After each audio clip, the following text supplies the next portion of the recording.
Bonjour YouTube et bienvenue dans cette séance de questions au gouvernement côté Sénat. Nous sommes le 21 janvier 2026, il est 15 h passé de 1 minute et vous l'entendez à ma voix, nous sommes sur une séance spéciale maladie. Je suis malade mais je fais quand même le stream et donc la VOD, voilà, on sort de l'Assemblée nationale et on passe au Sénat. Et donc qui dit maladie dit que je ne vais pas trop tirer sur ma voix. Donc quand la séance sera ouverte des mots de Gérard Larcher, je me tairai et je serai, comme du côté de l'Assemblée nationale, présent dans le chat et présent pour gérer le temps de parole. Je vous souhaite d'avance une bonne séance. Si elle vous a plu, n'hésitez pas à mettre un pouce bleu, un commentaire et à vous abonner si ce n'est pas déjà fait et à m'envoyer de la force pour que je sois, pour que je guérisse le plus rapidement possible. Voilà. Est-ce qu'on va avoir un hommage aujourd'hui? Ah, pas sûr. Pas sûr. On y va, Gérard? Petit coup de cloche? Il faut pas que j'oublie la prédiction. Il y a quand même un côté ASMR. J'avais fait une fois un peu d'ASMR. J'ai très vite fait un petit passage. Et c'était amusant. Ça avait trigger des gens, donc moi je considérais que ça avait marché. Allez Gérard, on y va, on n'a pas que ça à faire.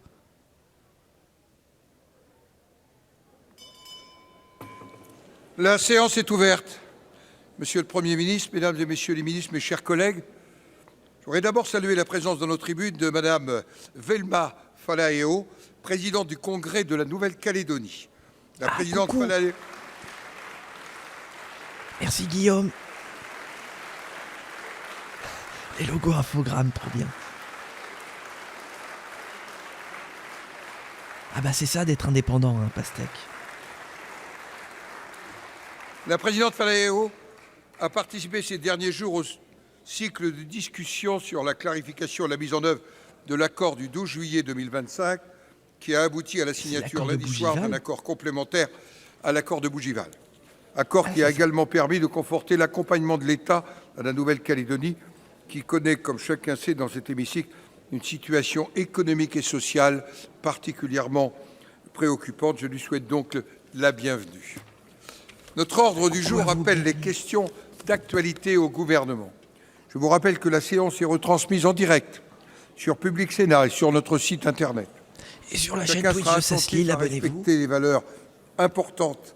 Et je me tais. Le respect du temps de parole est essentiel, le respect des uns et des autres. La parole est à notre collègue Marianne Bargaté pour le groupe communiste républicain citoyen écologiste Kanaki. Vous avez la parole. Monsieur le Président, chers collègues, Monsieur le Ministre, je suis sénatrice de Seine-et-Marne. J'habite Mitry-Moury et j'y suis élue et c'est avec émotion que je m'exprime aujourd'hui. Mardi 13 janvier, Camélia, jeune lycéenne de 17 ans, s'est suicidée. Un ciel de plomb s'est abattu sur notre ville. Sa maman, ses parents, sa famille et ses amis ont perdu Camélia. Mitry-Moury a perdu une de ses enfants. Les élèves du lycée Honoré de Balzac ont perdu une camarade. La communauté éducative a perdu une élève. Évoquer ce drame dans cet hémicycle donne toute sa force à la compassion et au soutien que la nation exprime à sa famille ravagée. C'est aussi une marque d'attention à notre jeunesse bouleversée. Le suicide de Camélia, le suicide d'un enfant, est un échec terrible.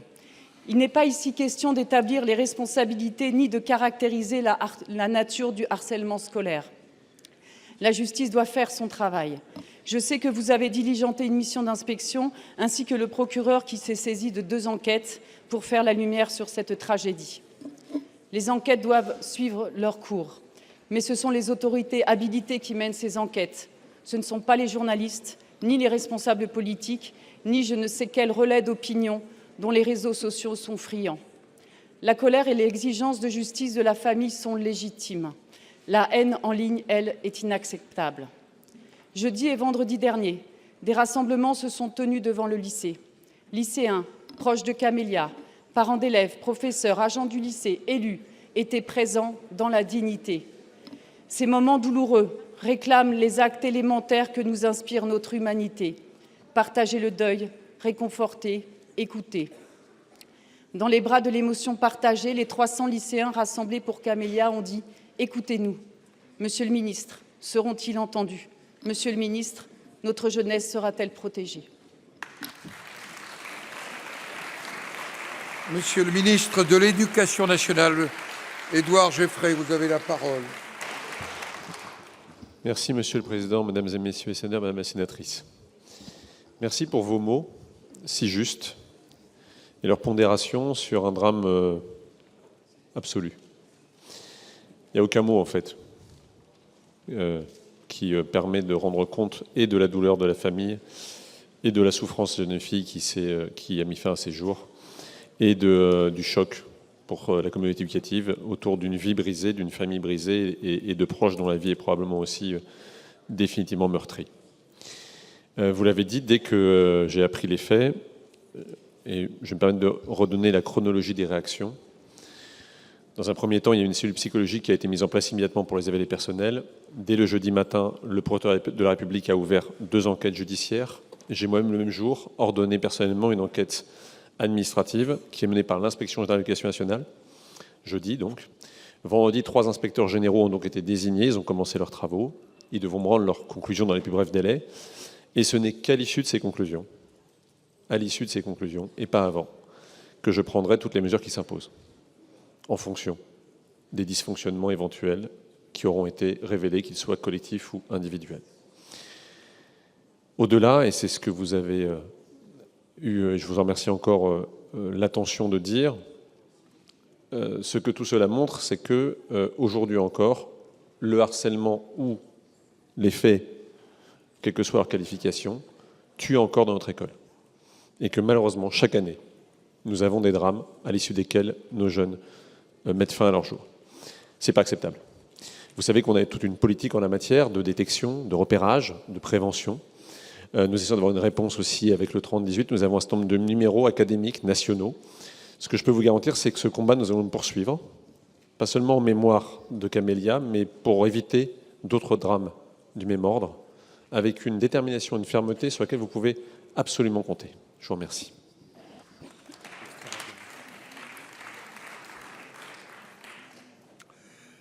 La parole est à Monsieur le questeur Olivier Cigolotti pour le groupe de l'Union centriste.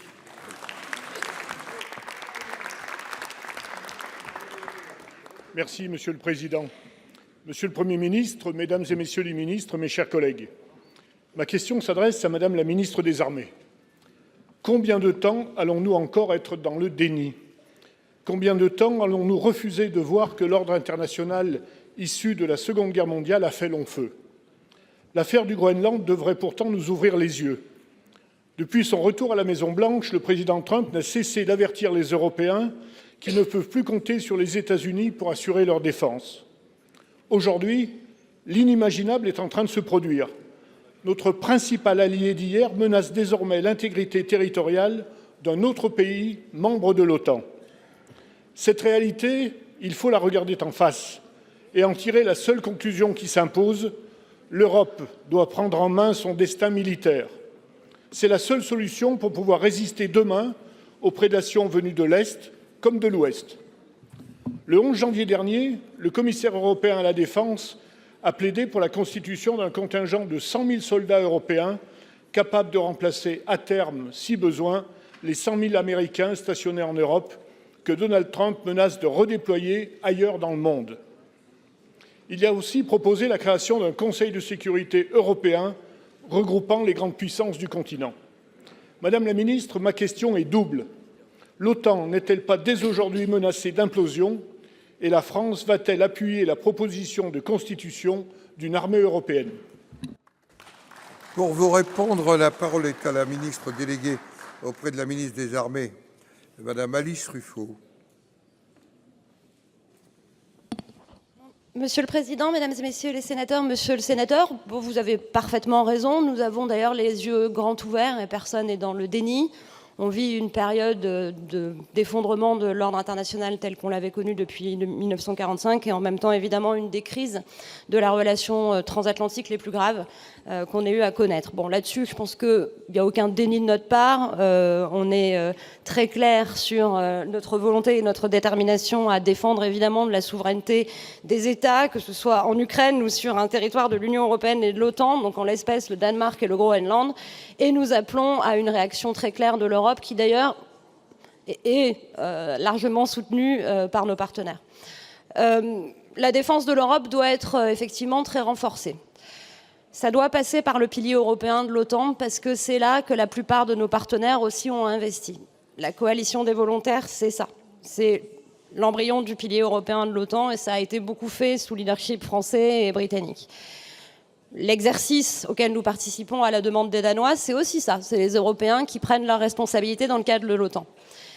Il faut que l'Union européenne avance plus vite, plus fort sur des sujets qui relèvent de sa compétence. La mobilité militaire, il faut qu'elle fasse plus. Le spatial, il faut faire plus. L'industrie de défense, le fait qu'on puisse aller plus vite, qu'on fasse des chocs de simplification, qu'on ait moins de normes qui entravent la production et la compétitivité vis-à-vis du reste du monde, l'Europe doit faire ça.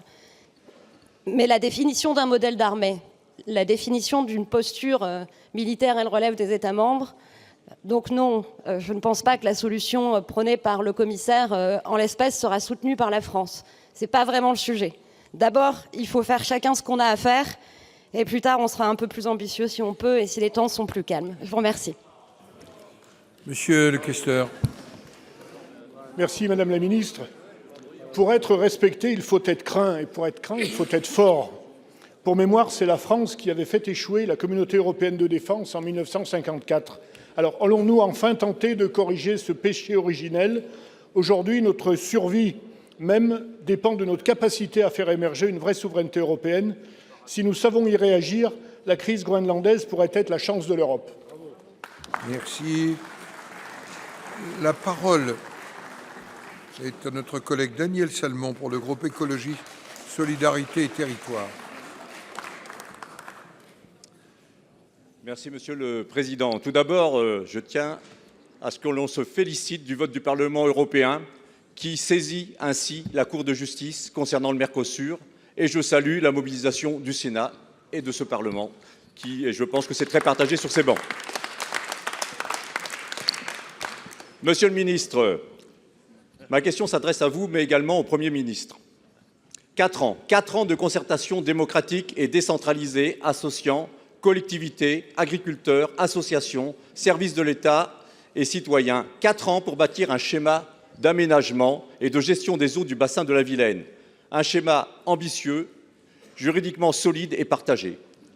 4 ans de travaux qui, en quelques jours, ont été piétinés, sous la pression de groupes d'intérêts minoritaires qui ont recouru à l'intimidation pour empêcher l'expression démocratique et faire céder l'État lui-même.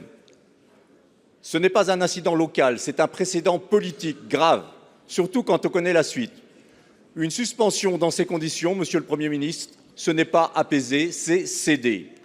Ce que vous appelez une suspension des décisions locales sur la politique de l'eau est en réalité un renoncement. Renoncement à la protection des milieux aquatiques, renoncement à la prévention des pollutions, renoncement à l'adaptation au dérèglement climatique, alors même que la raréfaction de l'eau et les conflits d'usage s'aggravent partout sur le territoire.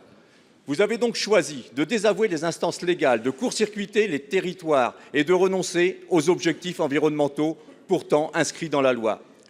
Les commissions locales de l'eau sont des outils reconnus, efficaces, construits précisément pour dépasser les conflits d'usage. En les mettant à l'arrêt, vous envoyez un message clair. La démocratie recule devant la loi du plus fort, les lobbies gagnent. Monsieur le Premier ministre, allez-vous continuer à gouverner sous la pression des intérêts particuliers au mépris de l'intérêt général? Pour vous répondre, la parole est au ministre délégué en charge de la transition écologique, Monsieur Mathieu Lefèvre. Merci Monsieur le Président, Mesdames et Messieurs les sénateurs. Monsieur le sénateur, merci pour votre question sur cet enjeu majeur de politique publique. Je ne peux pas vous laisser dire que la concertation serait un renoncement. La politique de l'eau est évidemment définie au plan national, mais elle doit surtout faire l'objet d'adaptations au plan local entre l'ensemble des parties prenantes. Et je le dis ici devant la Chambre des territoires, il est bien logique qu'on puisse avoir une appréciation au cas par cas en fonction de la ressource disponible dans l'ensemble des territoires. S'agissant du schéma d'aménagement de gestion des eaux d'Ille-et-Vilaine que vous évoquez, un point qui est essentiel, me semble-t-il, c'est que l'ensemble des acteurs qui travaillent depuis 2022, et le travail qui a été mené depuis 2022 n'est en aucun cas vain, partagent le double objectif d'améliorer la qualité de l'eau en Bretagne et de réduire les pesticides. La question maintenant, c'est comment faire pour parvenir à une solution qui puisse être consensuelle entre tous les acteurs. Le préfet, au local, a rencontré l'ensemble des parties prenantes et il est jugé utile de laisser un petit peu plus le temps à la concertation pour avoir une solution qui soit consensuelle. C'est une décision qui s'inscrit pleinement en conformité de la décision qu'a prise le Premier ministre d'avoir un moratoire sur les décisions en matière d'eau, parce que précisément de la concertation peut naître des solutions qui sont consensuelles.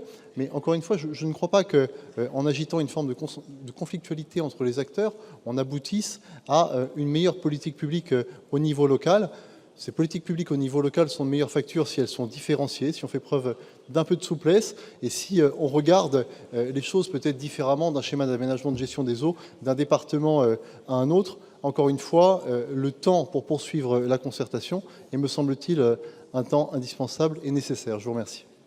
Vous avez quelques secondes. Et quelques secondes. Monsieur le ministre, entre protéger l'eau potable et soutenir les lobbies, vous avez fait votre choix. Il faudra l'assumer. C'est un vrai renoncement, je dirais même plus une démission. La parole est à notre collègue Christina Pluchet pour le groupe Les Républicains. Merci, Monsieur le Président. Ma question s'adresse à Monsieur le Premier ministre. Aujourd'hui, le Parlement européen vient d'approuver la saisine de la Cour de justice de l'Union européenne sur l'accord Mercosur. C'est une première victoire pour nos agriculteurs et sans doute plus encore un rappel à la Commission européenne du nécessaire respect des parlements nationaux. Hier d'ailleurs, une délégation de notre groupe, conduite par notre président Mathieu Darnaud, s'est rendue à Strasbourg pour soutenir les agriculteurs et sensibiliser les parlementaires européens. Car partout en France, mais aussi en Europe, la détresse se lit sur les visages de ceux qui se lèvent tôt pour nous nourrir. Depuis 25 ans, l'accord Mercosur est discuté et tout au long de ces années, un nœud coulant s'est resserré autour de nos exploitations agricoles. Des coûts de production qui flambent, des prix de vente qui s'effondrent, des normes, des contraintes, de la bureaucratie qui asphyxie et surtout une concurrence internationale que l'Europe elle-même favorise en lui donnant accès trop souvent, trop facilement à nos marchés communs. Le 17 janvier, avec la signature de l'accord Mercosur au Paraguay, ce nœud coulant s'est encore resserré. La disparition des exploitations s'accélère et avec elle, notre souveraineté alimentaire. Alors je vous pose la question, Monsieur le Premier ministre. Pourquoi les gouvernements successifs d'Emmanuel Macron n'ont pas suffisamment négocié au niveau européen pour éviter d'en arriver là et obtenir une véritable exception agriculturelle française ? Et pourquoi ces gouvernements ont-ils systématiquement favorisé la surtransposition des normes et des contrôles nationaux ? En réalité, Monsieur le Premier ministre, c'est un véritable bouclier agricole que les agriculteurs attendent. Alors quand et comment allez-vous forger une véritable défense de notre agriculture ? Merci. Pour vous répondre, la parole est à Madame la ministre de l'Agriculture, de l'Agroalimentaire et de la Souveraineté alimentaire, Madame Genevard. Vous avez la parole, Madame la ministre. Merci, Monsieur le Président, Mesdames et Messieurs les sénateurs, Madame la sénatrice Christina Pluchet. Merci pour votre question. Vous avez le sens de l'actualité puisque aujourd'hui a eu lieu au Parlement européen à Strasbourg un vote extrêmement important, très attendu. Vous étiez d'ailleurs en soutien aux agriculteurs hier avec d'autres membres du Sénat et de l'Assemblée nationale et je vous en remercie. Ça fait des mois qu'avec mes collègues, Benjamin Haddad notamment, nous sillonnons les capitales européennes pour convaincre les pays membres de l'Union européenne de ne pas accepter l'accord du Mercosur tel que Ursula von der Leyen l'avait paraphé à Montevideo il y a un an. Cet accord était insuffisamment protecteur de nos filières les plus sensibles et la détermination était grande. Alors, ce vote doit être respecté aujourd'hui. C'est le sens de la démocratie européenne. Le vote doit être respecté et c'est à la Cour de justice de l'Union européenne de statuer notamment si la scission est conforme aux textes européens, si la clause de non-régression commerciale est conforme à nos intérêts, et donc la Cour doit statuer. Une rumeur voudrait que l'application provisoire soit décidée par l'Union européenne, parce que je rappelle que le caractère suspensif porte sur la ratification. Mais il me semble que si l'on respecte l'esprit et la lettre de la démocratie, il ne faut pas appliquer provisoirement cet accord. Il y aurait là très franchement, quelque chose qui heurterait la décision, la délibération du Parlement européen qui doit être respectée. De surcroît, cela donnerait davantage de temps pour travailler à ce que doivent être de bons accords de libre-échange. De bons accords de libre-échange, ce sont ceux qui présentent une clause de sauvegarde, autrement dit un frein d'urgence, activable en cas de déséquilibre de marché, une réciprocité des normes et des contrôles plus aboutis. Il n'y a aucune raison d'urgence qui justifierait l'application provisoire de l'accord. Ça fait un quart de siècle qu'on en parle. Franchement, l'urgence de ce point de vue-là n'est pas à démontrer. Donc voilà, sur la question de la surtransposition, vous savez ce que j'en pense, Madame la sénatrice, je me suis souvent exprimée à ce sujet. Je pense que ça peut faire l'objet d'une prochaine question au gouvernement, tant le sujet est d'importance. Merci, Monsieur le Président. Madame Pluchet. Merci de votre réponse, Madame la Ministre. Bon, écoutez, moi, c'est vrai que on craint tous ici que l'accord soit uniquement suspensif, mais c'est vrai qu'il va falloir travailler sur les clauses de sauvegarde qui sont déclenchées souvent trop tardivement. Ça, c'est vrai que ça a pénalisé différentes filières et il va falloir travailler en concertation avec toutes les filières. Voilà. Mais je vous demande, Madame la Ministre, c'est de travailler effectivement sur les surtranspositions françaises. Aujourd'hui, il faut y mettre fin et ça d'urgence. Merci. Merci. La parole est à notre collègue Frédéric Buval pour le groupe du Rassemblement des démocrates progressistes et indépendants. Vous avez la parole. Merci, Monsieur le Président. Madame la ministre des Outre-mer, j'associe à cette question l'ensemble de mes collègues de Guadeloupe et de Martinique. Depuis 2011, la Martinique et la Guadeloupe subissent des échouements récurrents et massifs d'algues sargasses. C'est une catastrophe naturelle qui affecte durablement les communes du littoral atlantique. L'année 2025 a été marquée par un record d'algues échouées sur nos côtes. Cette situation est devenue critique avec les mobilisations récentes des riverains de la commune du Robert. Un protocole d'accord a été signé entre l'État, la CTM, le GIP Sargasses, Cap-Nord, la commune du Robert et les collectifs des riverains qui permet de renforcer les moyens opérationnels d'urgence, mais il y a encore des problématiques qui restent en suspens et ce qui exige l'implication totale de l'État, tant financièrement que réglementairement. L'impact sanitaire et environnemental est alarmant. La décomposition des sargasses libère des gaz irritants pour les populations et toxiques pour les fonds marins. C'est aussi un préjudice économique et matériel majeur pour les ménages et les professionnels du tourisme et de la pêche, car les émanations de gaz dégradent de façon prématurée les équipements électroménagers et les infrastructures. Or, en dépit des initiatives parlementaires, le cadre juridique français reste flou. Ni ressources, ni espèces protégées ou envahissantes, les sargasses ne sont pas non plus des déchets au sens strict du Code de l'environnement, ce qui crée une insécurité juridique et financière pour les communes responsables de la salubrité publique. Alors, face à ce fléau récurrent, Madame la Ministre, quelles sont les mesures concrètes que le gouvernement compte prendre pour aboutir à la reconnaissance de l'état de catastrophe sanitaire ou naturelle, indispensable à une réponse assurantielle ou financière adaptée à la situation? Comment clarifier le statut des sargasses afin de sécuriser les financements et les filières de traitement? Et enfin, comme je l'avais déjà demandé par amendement, comment prévoir des dispositifs d'indemnisation des préjudices subis pour les riverains durablement impactés par les sargasses? Je vous remercie. Pour vous répondre, la parole est à Madame la ministre des Outre-mer, Madame Naïma Moutchou.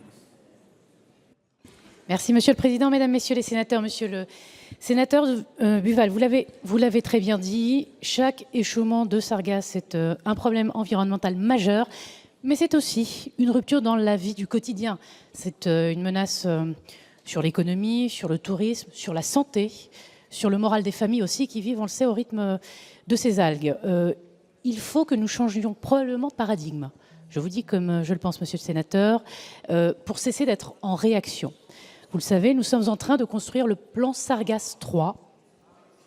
Et je voudrais vous dire les points sur lesquels il me semble que nous pourrions progresser.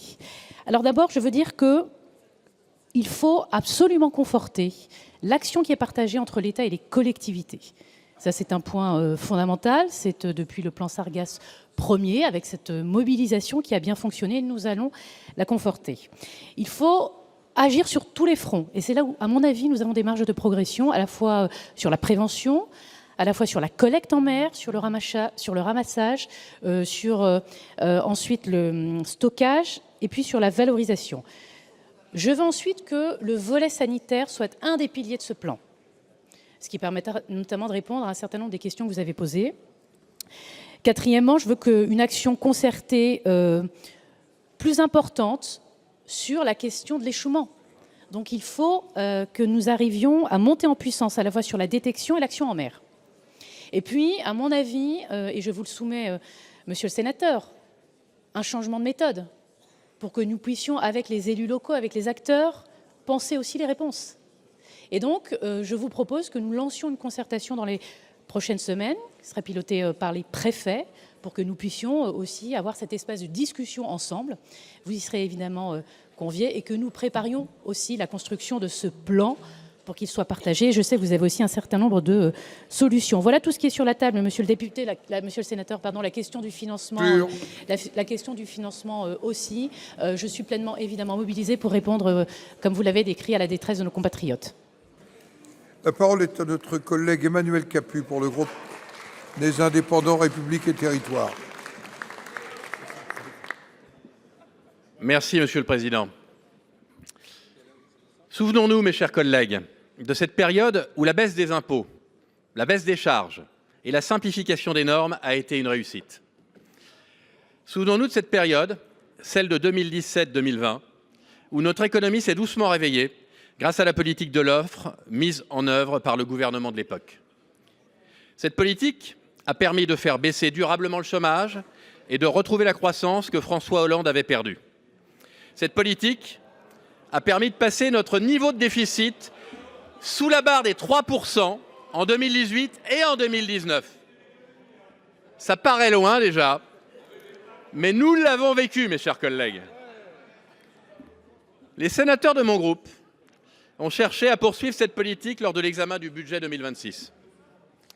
Fidèles à nos idées, nous avons défendu moins d'impôts, moins de dépenses publiques et plus de liberté pour nos entreprises. Dans le pays le plus fiscalisé du monde, c'était bien le minimum que nous puissions faire. En décembre dernier, Madame la Ministre, le gouvernement a lâché la réforme des retraites pour faire passer le PLFSS. Aujourd'hui, pour faire passer le PLF, vous vous apprêtez à financer une augmentation des transferts sociaux en donnant un coup de massue fiscal aux entreprises.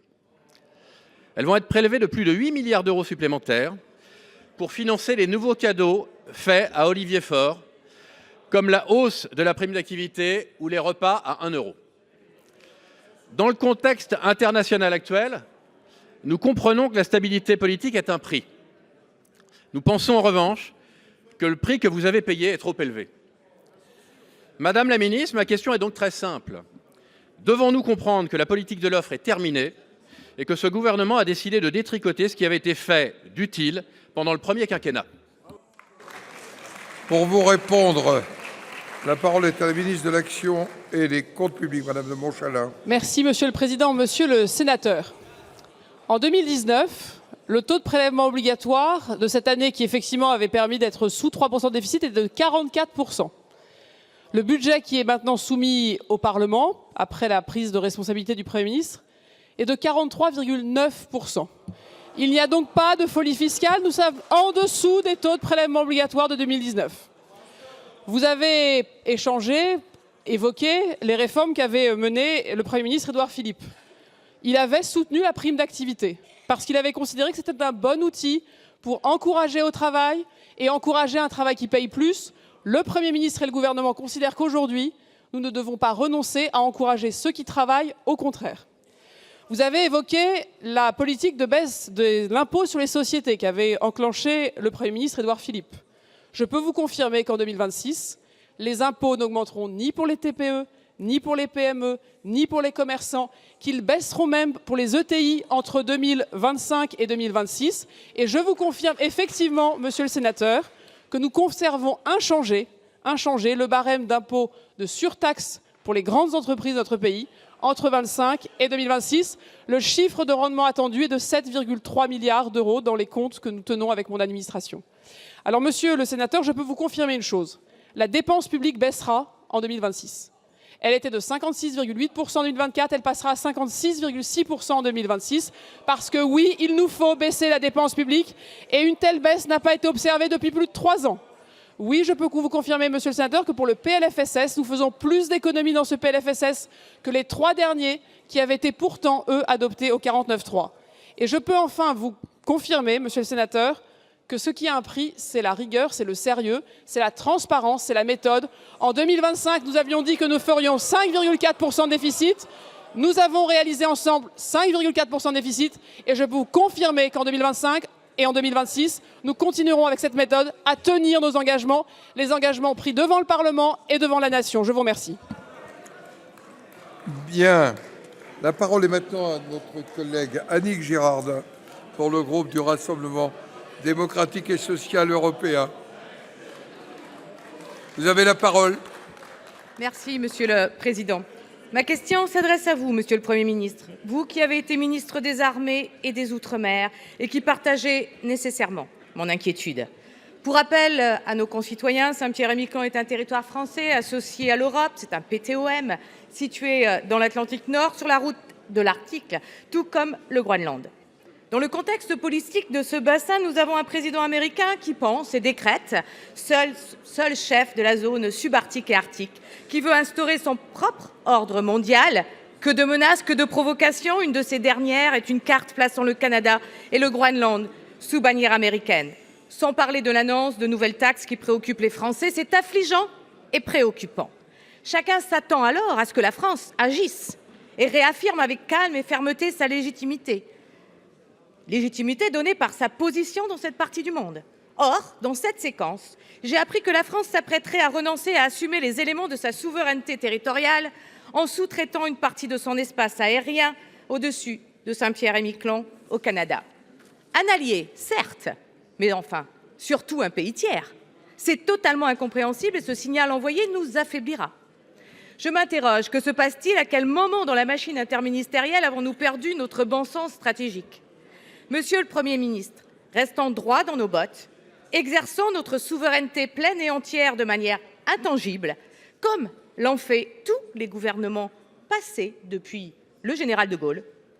Employons-nous à préparer l'avenir en renforçant au sein de l'Europe la coopération franco-danoise avec un accord incluant le Groenland et Saint-Pierre-et-Miquelon. Nous y sommes là aussi légitimes. Pour finir, rappelons que la France est présente dans le bassin nord-américain depuis le XVIe siècle, n'acceptant absolument pas d'être humilié. Le président Trump, lui aussi, ne fait que passer. La France, pilier de l'Europe, vaut bien plus que cela, Monsieur le Premier ministre. Pour vous répondre, la parole est à la ministre déléguée en charge des partenariats internationaux et des Français de l'étranger. Vous avez la parole. Merci, Monsieur le Président, Mesdames et Messieurs les sénateurs et sénatrices, Madame la sénatrice. Je voudrais tout d'abord vous rassurer. La France, ça a été dit par le Premier ministre, ça a été répété par le ministre des Affaires étrangères et encore hier à Davos par le Président, ne renoncera jamais à sa souveraineté territoriale et se battra évidemment pour que la souveraineté de Saint-Pierre-et-Miquelon soit préservée. On le voit dans les actes, on le voit dans les faits, on le voit dans le leadership que nous occupons, pardon j'ai dit leadership, dans la promotion que nous occupons au sein de l'Union européenne et cela ne changera pas. Sur le point que vous soulevez, il s'agit d'un point technique, un point qui est antérieur à la situation géopolitique que nous vivons et il m'apparaît important de vous préciser de quoi il s'agit. C'est un point que nous suivons d'ailleurs avec le ministre des Transports, M. Tabarot, et avec la Direction générale de l'aviation civile. Aujourd'hui, vous avez à Saint-Pierre-et-Miquelon deux types, pardon, excusez-moi, c'est un tout petit peu technique, mais vous comprendrez, deux types de contrôle. Le contrôle d'aérodrome qui s'exerce à moins de 600 mètres et le contrôle d'approche qui s'exerce au-delà de 1800 mètres. Aujourd'hui, le contrôle, comme vous le savez sans doute, est exercé par la France, y compris sur un territoire aérien qui est aujourd'hui contrôlé par le Canada.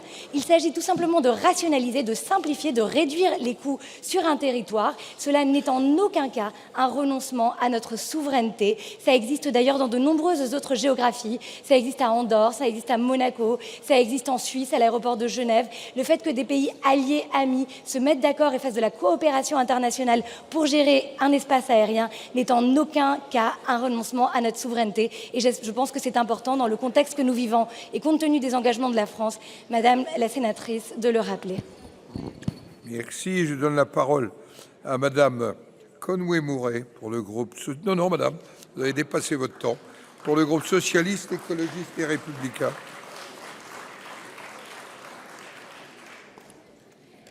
Merci Monsieur le Président, Madame la Ministre, chers collègues.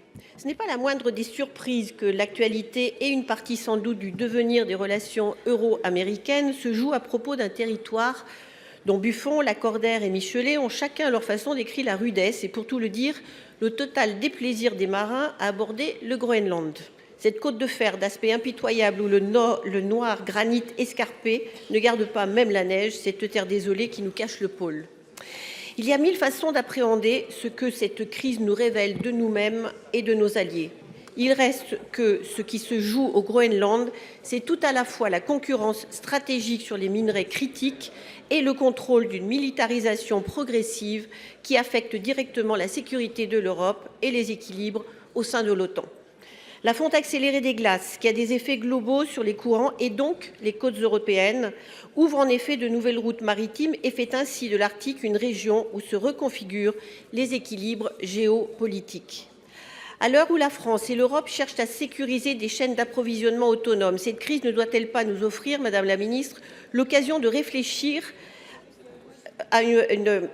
l'occasion d'une réflexion européenne spécifique sur notre accès aux terres rares, accès essentiel pour notre transition énergétique dans des conditions compatibles avec les standards environnementaux et sociaux. Car ce sont bien là ces enjeux, au-delà de la promotion d'une gouvernance arctique fondée sur le droit international, la science et la préservation des écosystèmes qui sont en cause. Madame la Ministre, pouvez-vous, ce faisant, nous assurer de l'existence d'une solidarité réelle et de notre désir collectif de construire, grâce à cette crise, une politique européenne de l'Arctique à laquelle la Suède et la Finlande seront sensibles, comme l'Islande et la Norvège qui pourraient, pour ces deux dernières, en prendre prétexte pour ouvrir une procédure d'adhésion, donnant ainsi raison à Jean Monnet pour lequel l'Europe se fera dans les crises et sera la somme des solutions qui y seront apportées.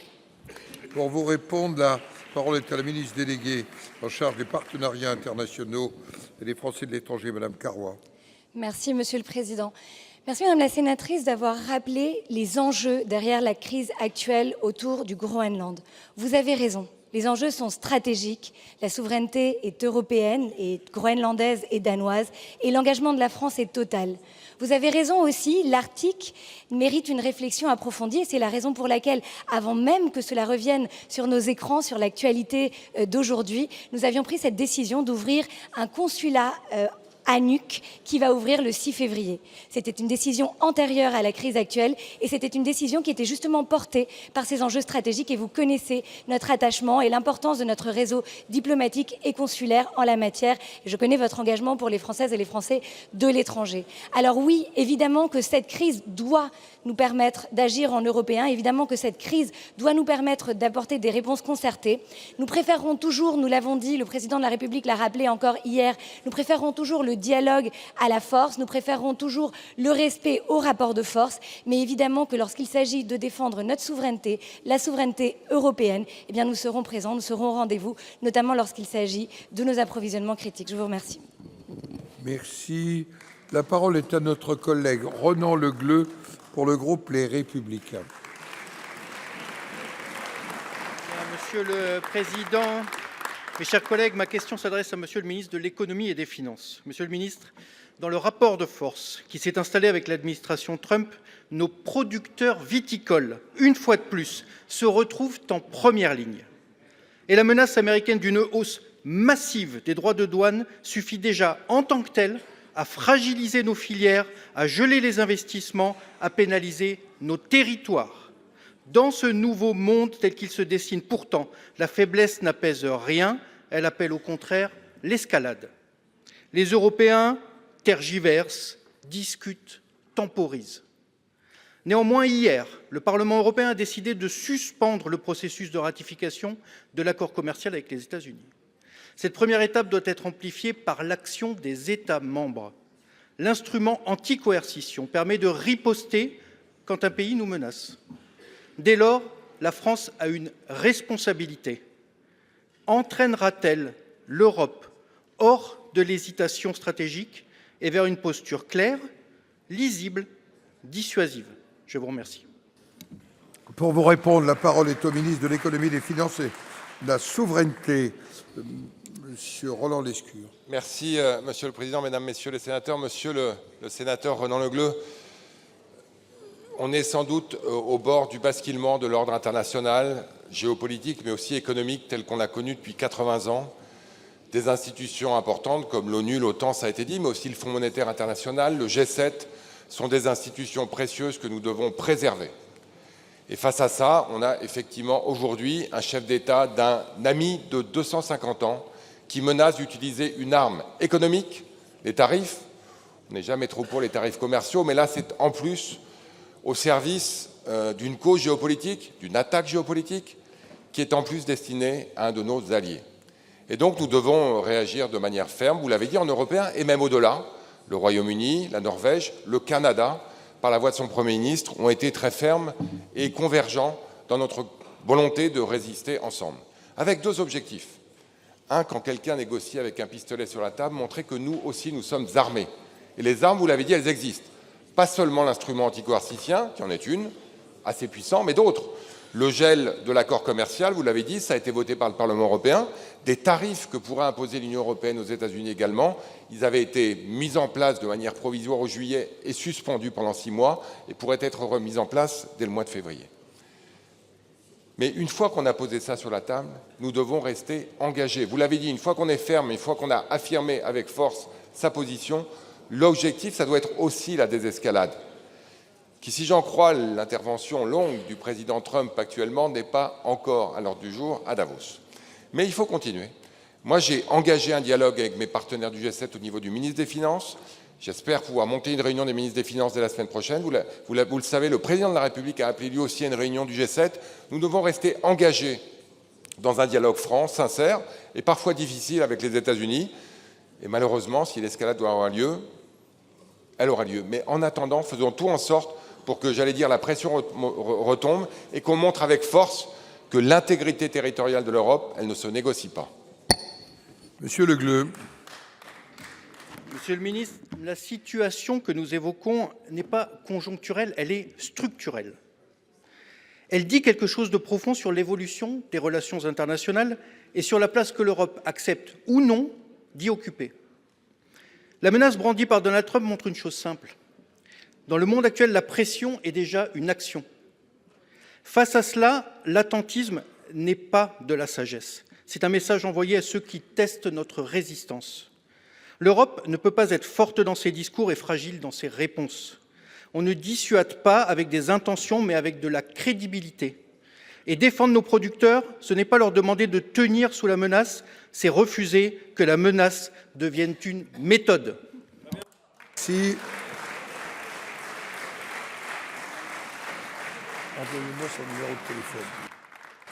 La parole est à notre collègue Didier Marie pour le groupe socialiste, écologiste et républicain.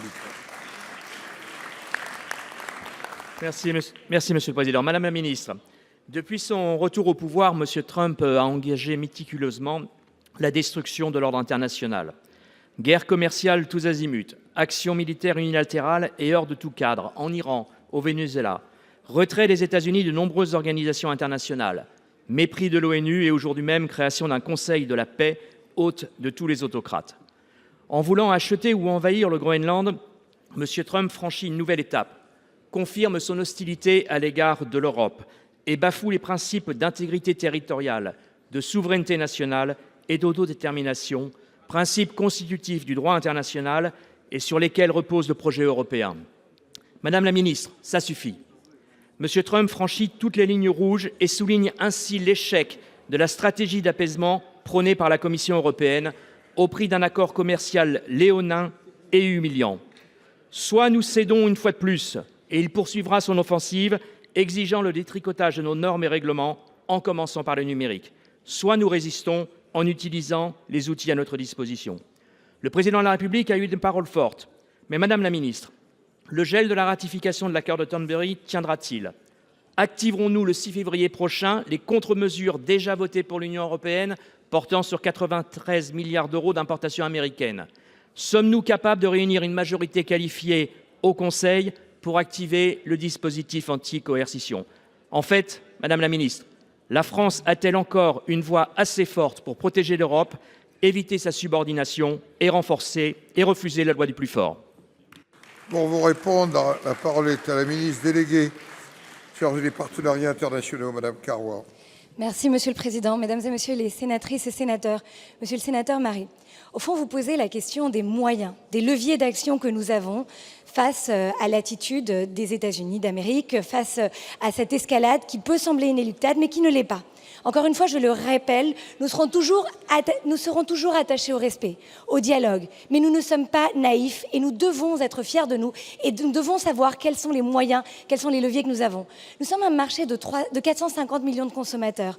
Nous sommes d'ailleurs le premier marché pour l'exportation des produits américains.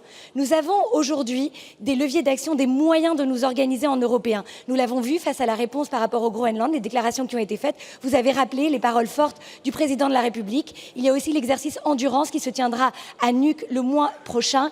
Il y a aussi, évidemment, et c'est peut-être le plus important, la suspension de la ratification de l'accord entre l'Union européenne et les États-Unis d'Amérique, accord qui d'ailleurs posait un certain nombre de questions. Aujourd'hui, nous avons les moyens, nous avons les instruments anti-coercition. Est-ce que nous souhaitons les utiliser? Évidemment que nous préférerions le dialogue et que nous préférions ne pas en arriver là. Mais s'il le fallait, nous l'avons dit, nous sommes prêts et nous sommes évidemment heureux de compter sur le soutien de la représentation nationale. Alors si au moins vous pouviez nous soutenir dans ce combat, si au moins vous pouviez ne pas créer de la division dans la division et vous assurer que nous adoptions un budget, eh bien je peux vous dire, en européen, cela nous aiderait également. Monsieur Didier Marie.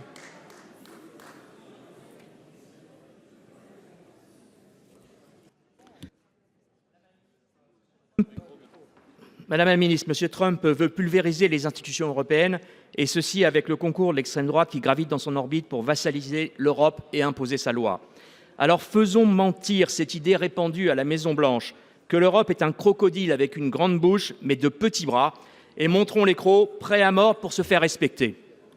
Merci. La parole est à notre collègue Marie-Jeanne Bellamy pour le groupe Les Républicains.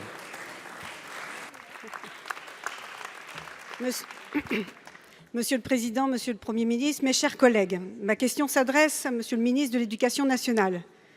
Pour la première fois depuis 1945, notre pays a compté plus de décès que de naissances. La réalité est triste, nos territoires se vident. Ce sont des classes qui ferment, parfois des écoles entières, et des enfants qui devront parcourir toujours plus de kilomètres pour apprendre. À cela s'ajoutent des changements fréquents des programmes, mais aussi la valse des ministres de l'Éducation nationale. La baisse du niveau scolaire de nos enfants est multifactorielle. Problèmes de concentration et difficile maîtrise de l'écrit, dû, entre autres, à l'omniprésence des écrans. Ce changement démographique doit devenir une opportunité pour améliorer les conditions de scolarisation des enfants et faciliter le travail des enseignants.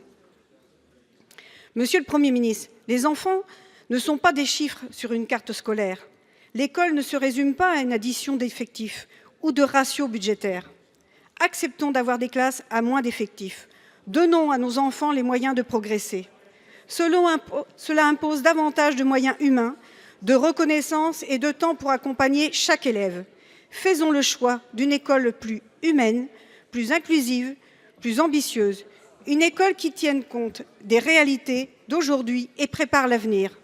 Monsieur le ministre, l'école rurale répond précisément à ces enjeux. Quand allez-vous lui donner les moyens d'un service public de qualité? Pour vous répondre, la parole est au ministre de l'Éducation nationale, Monsieur Geffray. Merci, Monsieur le Président, Mesdames et Messieurs les sénateurs, Madame la sénatrice Bellamy. L'école rurale, pardonnez-moi, n'est pas le parent pauvre de l'Éducation nationale. 30% des écoles aujourd'hui sont en ruralité pour 18% des élèves. Pardon de ces chiffres, mais c'est quand même important. Et aujourd'hui, dans le rural éloigné, vous avez moins de 20 élèves par classe, 19,5 précisément, contre 23 en milieu urbain. La réalité, par contre, et vous l'avez pointé à juste titre, c'est qu'on a une démographie qui est en chute libre. Au demeurant, d'ailleurs, ce n'est pas nouveau. C'est-à-dire que la prise de conscience vient d'arriver parce qu'il y a plus de décès que de naissances, mais ça fait 10 ans qu'on est en chute libre et qu'on perd des élèves, et nous en perdrons 150 000 de plus à la rentrée prochaine. Et ça touche notamment le rural. Dans un département comme la Vienne, c'est 800 élèves de moins dans le premier degré à chaque rentrée. Vous êtes passé de 34 000 élèves à 28 000 en l'espace de 6 ans. Donc on a une énorme difficulté. Moi, face à ça, ma ligne, vous le savez, parce que je défends la même depuis que j'ai été nommé, c'est qu'on ne peut pas continuer à subir, et dans une logique annuelle consistant à préparer chaque rentrée suivante, chaque année à se dire combien d'élèves en moins, combien de postes en moins, combien de classes on ferme. Il faut qu'on agisse et que par conséquent, on pense en réalité l'école autant comme un enjeu éducatif que comme un élément aussi d'aménagement du territoire en réalité. Parce que l'école, c'est le clocher de la République. Et donc, il faut qu'on travaille notamment les observatoires de dynamique rurale et territoriale. Vous savez que je viens de les généraliser la semaine dernière avec Laurent Nunez pour faire en sorte que ça couvre tout le territoire, parce que tout le monde est concerné. Et il faut, si vous me permettez cette citation d'Auguste Comte, savoir pour prévoir et prévoir pour pouvoir. Savoir et donc partager la démographie pour prévoir la suite, et prévoir pour ensuite agir sur ce que doit être la future carte, mais à l'horizon presque 10 ou 20 ans, et donc en se donnant le temps, et travailler aussi sur l'organisation et l'offre scolaire en réalité.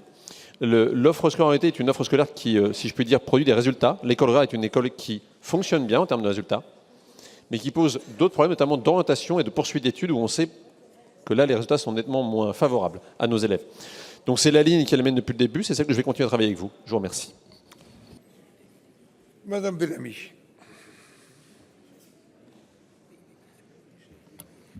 Merci pour votre réponse, Monsieur le Ministre. Mais combien de kilomètres et combien de classes faudra-t-il encore fermer avant que l'État tienne sa promesse d'égalité? La baisse démographique ne doit pas être un prétexte à l'abandon. Au contraire, elle doit être une chance. Donnez enfin à l'école rurale un service public adapté. Merci. La parole est à notre collègue Stéphane Demilly pour le groupe de l'Union centriste. Vous avez la parole. Merci, Monsieur le Président. Bonjour, Monsieur le Ministre. À Chessy, en Seine-et-Marne, le maire a choisi de démissionner plutôt que d'être contraint à célébrer le mariage d'un ressortissant étranger en situation irrégulière, sous le coup d'une obligation de quitter le territoire français. Non seulement sa démission a été refusée, mais en plus le couple concerné le poursuit en justice en sortant les gros moyens, à savoir une demande de 1 000 € d'astreinte par jour.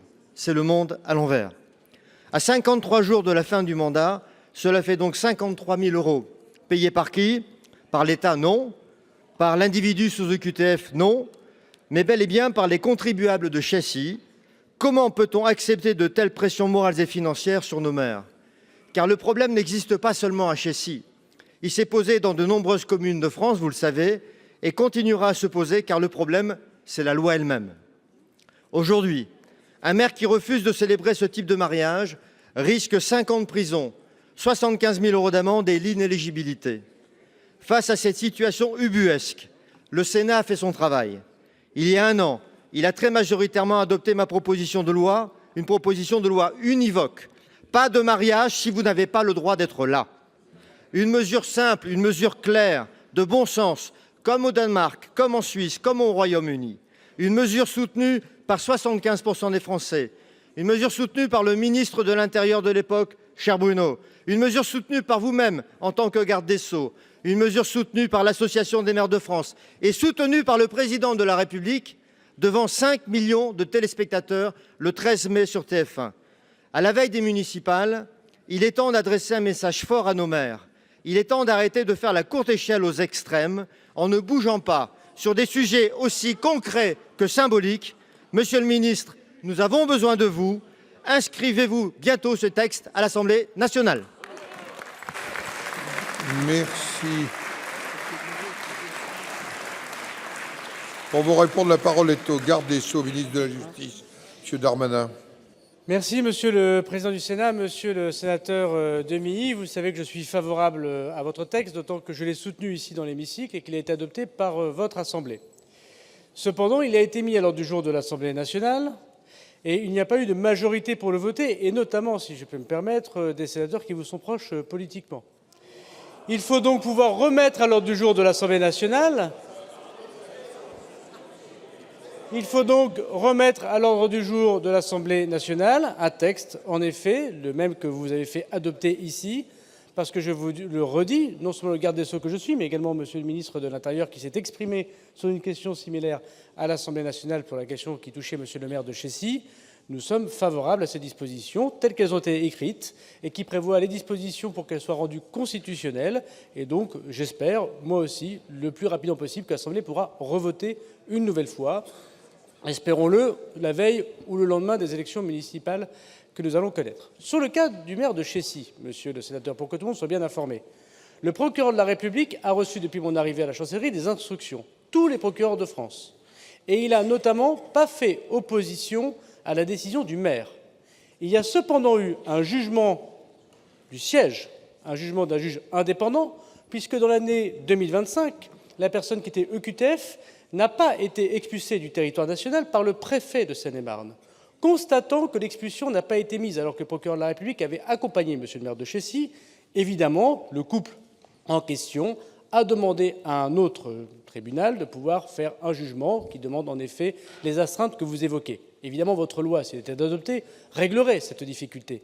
Mais je pense qu'il serait malencontreux pour la justice de notre pays, alors que les procureurs de la République ont suivi les instructions du garde des Sceaux, que l'on mette sur la justice des décisions qui ne relèvent pas d'elle désormais. Vous avez quelques secondes, monsieur de Villeneuve. Merci. La parole est à notre collègue Michel Savin pour le groupe Les Républicains. Monsieur le ministre de l'Intérieur, le Sénat, dans sa grande diversité, vient d'exprimer son soutien au peuple iranien. Nous avons notamment une pensée pour les femmes qui voient leur liberté bafouée par le régime religieux des mollahs. Le 25 mars 2025, suite à l'adoption par le Sénat de la proposition de loi visant à assurer le respect du principe de laïcité dans le sport, Madame la ministre chargée de l'égalité entre les femmes et les hommes déclarait, je cite, « La liberté, c'est la laïcité. La laïcité, c'est l'émancipation, notamment celle des femmes. Oui, le gouvernement soutient cette proposition de loi et l'inscrira à l'ordre du jour de l'Assemblée nationale. Il y va de notre responsabilité collective. » Depuis, rien. 10 mois plus tard, vous avez vous-même reconnu, monsieur le ministre, à l'Assemblée nationale, la nécessité d'harmoniser les règles au nom de la laïcité et de mettre un terme aux pratiques communautaires qui n'ont pas leur place dans le sport. Entraver ce parcours législatif, c'est faire preuve de passivité, d'attentisme et d'apathie. Surtout, c'est bâillonner l'expression nationale pour qui la protection de la laïcité constitue une priorité. Alors, monsieur le ministre, ma question est simple. Allez-vous enfin inscrire ce texte à l'ordre du jour de l'Assemblée nationale? On vous répondre, la parole est au ministre de l'Intérieur, monsieur Laurent Nunez. Merci, Monsieur le Président, Mesdames et Messieurs les sénateurs. Monsieur le sénateur, effectivement, en mars 2025, une proposition de loi a été adoptée à votre initiative. Je rappelle le principe de neutralité qui s'applique à tous les agents publics, toutes les collectivités locales et toutes les personnes morales chargées d'une mission de service public. Et le Conseil d'État reconnaît que les fédérations sportives sont chargées d'une mission de service public et qu'à ce titre, les équipes de France, comme les agents des fédérations, sont également soumis au principe de laïcité, donc au principe de neutralité. Concernant la pratique hors équipe de France, il revient en fait à chaque fédération de déterminer, via son règlement, les spécificités de sa discipline et les règles qui régissent ses compétitions et ses manifestations sous le contrôle du ministère. Et c'est en ce sens que certaines fédérations, certaines seulement, malheureusement, ont fait le choix, évidemment, d'affirmer ce principe de neutralité, de prendre un certain nombre de règles en ce sens. Donc, le 19 février dernier, je le disais, le Sénat a adopté à votre initiative une proposition de loi qui vise à renforcer le principe de laïcité dans le sport en harmonisant les règles à toutes les fédérations sportives. Le gouvernement y était très favorable, vous l'avez dit, il a même amendé ce texte avec amendements qui ont été validés par les sénateurs pour limiter le dispositif aux seules fédérations sportives délégataires d'une mission de service public et par ailleurs introduit une disposition concernant les piscines et le port de signes religieux proscrits dès lors qu'il y a un risque d'atteinte à l'ordre public. Donc je crois qu'on s'est positionné très clairement pour ce texte. Il n'y a pas l'ombre d'un doute. Après, l'inscription et l'ordre du jour de l'Assemblée nationale, ça ne dépend pas que du gouvernement, ça dépend aussi pour moitié des parlementaires. Vous savez que le temps parlementaire est extrêmement contraint en ce moment, très contraint. Et donc, évidemment, nous sommes en attente de ce texte pour lequel nous émettrons de nouveau un avis favorable. J'en parlais avec Madame la ministre des Sports, nous l'avons dit publiquement, nous sommes favorables à ces dispositions. Et je ne doute pas qu'il y aura peut-être d'autres projets de loi portés par le gouvernement, auquel d'ailleurs mon prédécesseur, que je salue, avait travaillé et que je reprends à mon compte. Il y aura aussi matière à amendement et peut-être que le gouvernement pourrait peut-être le reprendre à son compte. En tout cas, nous sommes très favorables à cette disposition et je puis vous assurer qu'elle aboutira. Monsieur Savin. Monsieur le ministre, j'entends que vous êtes très favorable, mais concrètement, vous avez eu la possibilité de l'inscrire, ce que vous n'avez pas fait. Vous disposez du rapport des Frères musulmans et l'islam politique. Vous disposez du rapport de notre collègue Jacqueline Eustache-Brinio. Vous avez connaissance des travaux de chercheurs et d'acteurs de terrain. Tous s'accordent sur l'urgence de la situation. Sans date d'examen sur ce texte, peut-on encore compter sur la parole de ce gouvernement ? Lorsque l'exécutif promet, il s'engage. Il en va de sa légitimité et de la stabilité de notre démocratie. Ou bien avez-vous peur de débattre de certains sujets ? Ne vous étonnez pas alors si une large majorité de Français ne croient plus à la parole politique. Le temps de la réflexion est révolu. Il faut agir avec courage, monsieur le ministre. Merci. La parole est à notre collègue Rémi Féraud pour le groupe socialiste, écologiste et républicain. Merci, Monsieur le Président. Madame la ministre, je veux interpeller le gouvernement sur la situation du nord-est syrien, où les Kurdes sont en grand danger depuis que leurs quartiers à Alep ont été attaqués début janvier. Nous assistons aujourd'hui au risque d'effondrement du Rojava, la région autonome du nord-est syrien, face aux milices islamistes qui constituent l'essentiel de l'armée syrienne, face au soutien que leur apporte la Turquie et face au laisser-faire américain. Ces derniers mois, ce sont toutes les minorités de Syrie qui sont persécutées, les Druzes, les Alaouites, les Yézidis, comme les chrétiens et bien sûr les Kurdes. Ne soyons pas dupes du nouveau régime syrien qui, sous l'égide de son président Ahmed al-Shara, qui est un ancien milicien islamiste lui-même, montre son vrai visage. Nous sommes devant des crimes de guerre, devant un risque d'épuration ethnique et devant la résurgence de la menace terroriste aussi, car des milliers d'anciens djihadistes qui étaient emprisonnés dans le camp d'Al-Hol semblent désormais dans la nature. Ne détournons pas le regard, 10 ans après les attentats de Paris et de Nice, c'est une menace directe sur notre sécurité. Alors les Kurdes de Syrie ont combattu les islamistes de Daesh à nos côtés. Ils sont aujourd'hui une nouvelle fois sacrifiés par la communauté internationale. Ne peuvent-ils compter que sur eux-mêmes ou peuvent-ils espérer de la France ? Madame la ministre, pouvez-vous nous dire ce que compte dire et faire notre pays pour leur venir en aide et pour défendre ainsi nos valeurs et nos intérêts ? Pour vous répondre, la parole est à la ministre déléguée en charge des partenariats internationaux. Merci, Monsieur le Président, Mesdames les sénatrices, Messieurs les sénateurs. Monsieur le sénateur Féraud, d'abord, j'aimerais vous remercier de parler de cette situation, de ce basculement qui a lieu en ce moment au nord de la Syrie et dont on parle peu finalement, tant l'actualité internationale est dense, alors que c'est évidemment l'une des très grandes préoccupations de notre pays en ce moment. J'ai parlé ce matin même à notre consul général qui est basé au Liban et qui suit de très près la situation en Syrie parce qu'il est en charge justement de la sécurité de nos compatriotes dans ce pays. Aujourd'hui, vous l'avez dit, la reprise par le gouvernement syrien des quartiers kurdes de la ville d'Alep, de la rive ouest de l'Euphrate et des provinces de Raqqa et de Deir el-Zor interpelle. La France est fortement mobilisée avec nos diplomates que j'aimerais saluer pour permettre un cessez-le-feu et un accord politique favorisant l'unité de la Syrie et l'intégration du peuple kurde en son sein. Le président de la République s'est entretenu avec le président syrien, Al-Shara, mais aussi avec le président Barzani. Et le Quai d'Orsay est évidemment en contact constant avec le général Mazloum. Ces efforts ont permis la conclusion hier d'un cessez-le-feu pour 4 jours. Au bout de cette période de 4 jours, nous souhaitons, nous voulons et nous impulsons un accord politique qui est absolument nécessaire avec des garanties politiques et sécuritaires pour les minorités de la région, en particulier pour les Kurdes, une reconnaissance de leurs droits civils, culturels et linguistiques. Donc 4 jours qui seront décisifs. Et j'invite toute la représentation nationale à rester attentifs. Ces efforts doivent permettre aussi de ne pas baisser la garde dans la lutte contre Daesh, et vous l'avez rappelé, c'est une priorité de notre ministère, et c'est aussi une priorité du ministère des Armées. Je rappelle que le 3 janvier, avec nos alliés britanniques, nous avons mené des opérations militaires dans ce sens, et ça, j'aimerais le rappeler quand même, la force peut être au service du droit, elle doit l'être, et c'est un exemple qu'il convient de rappeler. Donc, fidèle à ces principes, résolument engagés en faveur de l'unité et de l'intégrité de la Syrie, la France poursuivra ses efforts pour soutenir la transition politique vers une Syrie stable, unie, plurielle et surtout riche de la diversité de toutes ses composantes. Je vous remercie. Monsieur Ferraud. Merci, Monsieur le Président. Madame la Ministre, je lançais une alerte sur la situation en Syrie et je vous remercie de votre réponse. Mais je demandais où est la France, et force est de constater que jusqu'à présent, elle s'est faite remarquer par son silence et son inaction. Alors, Madame la Ministre, Monsieur le Premier ministre, d'abord soyons lucides et fermes avec le nouveau régime syrien. Ensuite, tenons-nous dans ces jours décisifs aux côtés des forces démocratiques syriennes et du général Mazloum. Et surtout, n'abandonnons pas les Kurdes de Syrie. Merci.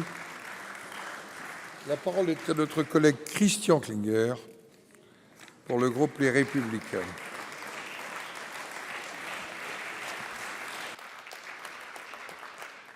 Monsieur le Président, mes chers collègues, ma question s'adresse à Monsieur le ministre de l'Économie et des Finances. Monsieur le ministre, il y a quelques semaines, notre collègue Olivier Rietmann, président de la délégation aux entreprises, dénonçait dans cet hémicycle l'hostilité d'une partie de la classe politique contre les entreprises, des investisseurs traités de profiteurs, obsédés par le profit, et qu'il serait justifié de taxer toujours plus. Le socialisme en rêvait, le macronisme le fait. Pour régler la facture de l'accord contre nature entre M. Faure et M. le Premier ministre, vous réduisez nos entreprises au rang de vaches à lait. L'État renie sa parole en maintenant une surtaxe démesurée sur l'impôt sur les sociétés. Il ajourne une nouvelle fois la suppression de la CVAE tant décriée et s'exonère fièrement de tout effort structurel sur les dépenses. 2017 devait rompre avec le vieux monde. Vous finissez piteusement ce décennat avec les recettes les plus archaïques du socialisme. Le message envoyé au reste du monde est sans appel. Ne venez plus investir en France. Plus vous produirez, plus vous serez taxé. Et si jamais vous travaillez, vous aurez droit à un nouveau chèque de 50 € de prime d'activité, créant des trappes à bas salaire pour la modique somme de 2 millions d'euros d'argent public. Monsieur le ministre, ma question est donc simple. À l'issue de ce vaudeville affligeant, comment comptez-vous restaurer la confiance brisée avec les chefs d'entreprise? Pour vous répondre, la parole est au ministre de l'Économie, des Finances et de la Souveraineté industrielle. Merci, Monsieur le Président, Mesdames, Messieurs les sénateurs. Monsieur le sénateur, ce que ce budget n'est pas, c'est un budget voté à l'unanimité des deux chambres dans les mêmes termes après une CMP conclusive, ça c'est vrai. Et vous le savez, ça fait déjà un bout de temps que malheureusement, ça n'existe plus. Nous faisons face à une équation politique qui doit nous conduire à discuter, à négocier et à créer une culture du compromis qui, malheureusement, a peut-être existé ici depuis longtemps, mais n'était pas l'apanage de l'Assemblée. Et ça, je pense que c'est une avancée. Ce que ce budget fait, c'est qu'il réduit le déficit budgétaire de 5,8 il y a 2 ans à 5,4 l'année dernière, à 5 cette année. L'année dernière, cette réduction de déficit budgétaire, elle s'est faite essentiellement par des hausses d'impôts. La dernière fois que j'ai vérifié, ce n'était pas un budget socialiste, le Premier ministre qui l'avait proposé, c'était Michel Barnier, puis François Bayrou qui l'a fait adopter, avec déjà à l'époque une surtaxe sur l'impôt sur les sociétés que vous dénoncez.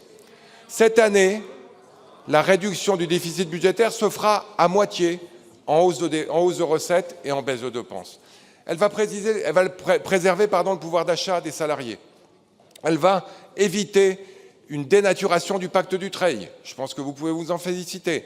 Éviter les hausses d'impôts dans tous les sens, y compris sur nos concitoyens qui ont créé de la valeur dans ce pays. Éviter la remise en cause du crédit industrie verte, du crédit impôt-recherche, qui sont tous des outils utiles et nécessaires pour accompagner les entreprises dans ce pays. Et elle va préserver les impôts de l'immense majorité des entreprises. Alors oui, les grandes sociétés vont à nouveau être mises à contribution. Pas plus que l'année dernière, mais pas moins. Et je comprends qu'elles puissent être, je dirais, un peu frustrées de ce fait particulier. Mais elles reconnaissent, quand on échange avec eux, que pour le reste, j'allais dire, tout n'est pas si mal. Vous le savez, la croissance française aujourd'hui, elle est plus forte que tout, allez, peut-être pas tous, que la grande majorité des pays européens, y compris notre voisin allemand. On doit tout faire en sorte pour que ça continue l'année prochaine. Et oui, avoir un budget, ça va nous aider à ça.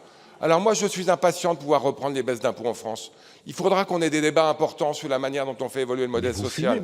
Et c'est sans doute des débats qui nous attendent dans les 18 mois qui viennent. Mais en attendant, félicitons-nous qu'on aura, je l'espère, un budget et que ce budget nous permettra de croître. Monsieur Klinger.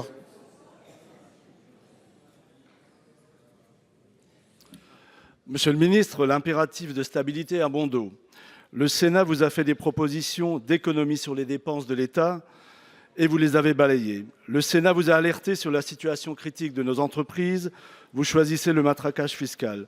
Vous obtenez certes un sursis politique, mais c'est au prix d'une détérioration sans précédent de l'image de la France et aucune garantie d'atteindre 5% des déficits. Et tout cela au profit d'un accord qui contribue un peu plus à faire sortir notre pays de l'histoire. Merci. La parole est à notre collègue Annick Billon pour le groupe de l'Union centriste. Merci, Monsieur le Président. Monsieur le Ministre, pour la 3e année consécutive, nos pêcheurs vont devoir rester à quai pendant 1 mois. À compter du 22 janvier, la majorité des navires de plus de 8 mètres sera interdite d'activité dans le golfe de Gascogne. Près de 300 bateaux de la façade atlantique sont concernés, dont une cinquantaine en Vendée.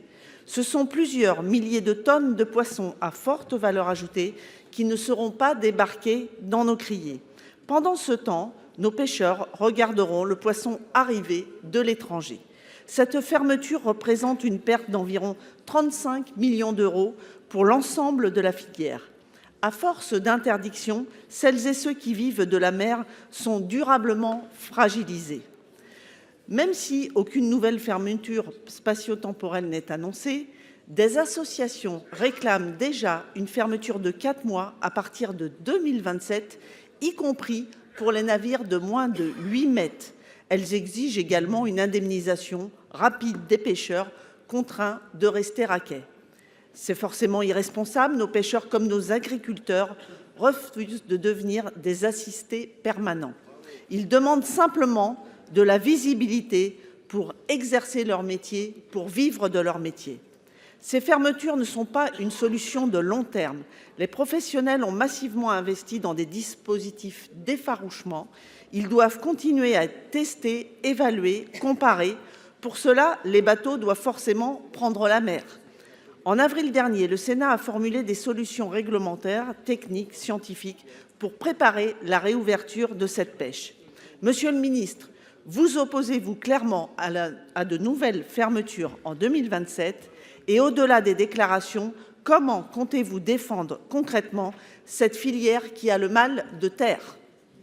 Pour vous répondre, la parole est au ministre délégué chargé de la transition écologique, Monsieur Lefebvre. Merci Monsieur le Président, Mesdames et Messieurs les sénateurs, Madame la sénatrice Billon, merci pour votre question. Vous priant de bien vouloir excuser tout d'abord l'absence de Catherine Chabot qui est retenue avec les producteurs de pêche.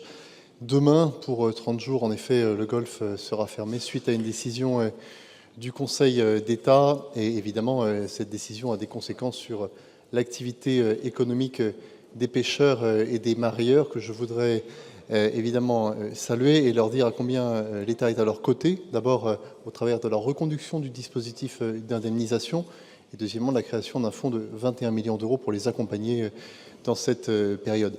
Vous avez raison, Madame la sénatrice, si la fermeture peut être utile pour lutter contre les captures accidentelles, notamment de petits cétacés, ça aurait constitué une solution de long terme, tant la question de la pêche est structurante pour la façade atlantique dans notre pays. Et donc, par conséquent, il est impératif d'investiguer sur des solutions de plus long terme. Je pense notamment au dispositif d'effarouchement que vous avez mentionné. Je pense également à la question de la connaissance scientifique, grâce aux données sur la base desquelles les scientifiques peuvent se prononcer. Les pêcheurs ont formulé de nombreuses propositions en ce sens. Et puis je pense également, bien entendu, à l'ensemble des dispositifs que les scientifiques eux-mêmes vont pouvoir proposer. Et pour répondre très clairement à votre question, à vos interrogations, le gouvernement souhaite évidemment la réouverture du golfe de Gascogne. Simplement, il faudra pour cela qu'on puisse recueillir les données de cette saison, s'appuyer également sur les conclusions qu'aura formulées le Conseil d'État à l'issue de cette période de 3 semaines dans la perspective de l'an prochain. Et inversement, Madame la sénatrice, je tiens à vous rassurer, le gouvernement est opposé à l'allongement des périodes de fermeture telles que proposées par certaines associations, pour une raison extrêmement simple, c'est qu'on a le recul scientifique pour dire que la fermeture temporaire de 4 semaines permet d'éviter la capture accidentelle des cétacés. Donc vous le voyez, nous travaillons en transparence avec les scientifiques, avec les professionnels, avec les agents de l'État. Je tiens également à les saluer parce que ces 2 dernières années, la période de fermeture s'est passée dans un climat apaisé. Il n'y a donc aucune raison qu'elle ne se passe pas dans un climat apaisé cette année, mais en redisant évidemment à quel point nous devons trouver des solutions de long terme pour nos pêcheurs et nos marailleurs. Je vous remercie. Madame Billon. Bien, Monsieur le Premier ministre, Mesdames et Messieurs les ministres, merci. Je vais suspendre la séance. Elle sera reprise à 16h30 pour des désignations suivies de la suite de la proposition de loi relative au droit à l'aide à mourir. Merci. Et voilà, c'est la fin de cette séance des questions d'actualité au gouvernement. Côté Sénat, c'est question côté maladie aussi. Voilà. Ah, bah Xyloc, merci pour le raid. Voilà, comme pour les... Oh, j'y arrive plus. Comme pour les questions à l'Assemblée nationale, je vais pas faire long feu sur la conclusion. Beaucoup de questions internationales, quelques-unes sur le budget, notamment, et aussi la question très lourde au début qui, moi, m'aura beaucoup touché. Je vais faire très court là-dessus, mais pour ma part, je m'associe complètement dans les mots qui ont été prononcés par la sénatrice Margaté. Voilà, je condamne toute forme de harcèlement. Voilà, donc je m'associe en plein à sa question. YouTube, si tu as apprécié cette séance de questions d'actualité au gouvernement, n'hésite pas à liker, à commenter et à t'abonner. Ça permettra de mettre en avant mon contenu pour qu'il soit visible par d'autres et donc pour faire grandir cette aventure qu'est ma chaîne et surtout me donner de la force pour que ma voix revienne et que je puisse guérir de la maladie. Je compte sur vous, portez-vous bien, amusez-vous bien et ciao tout le monde.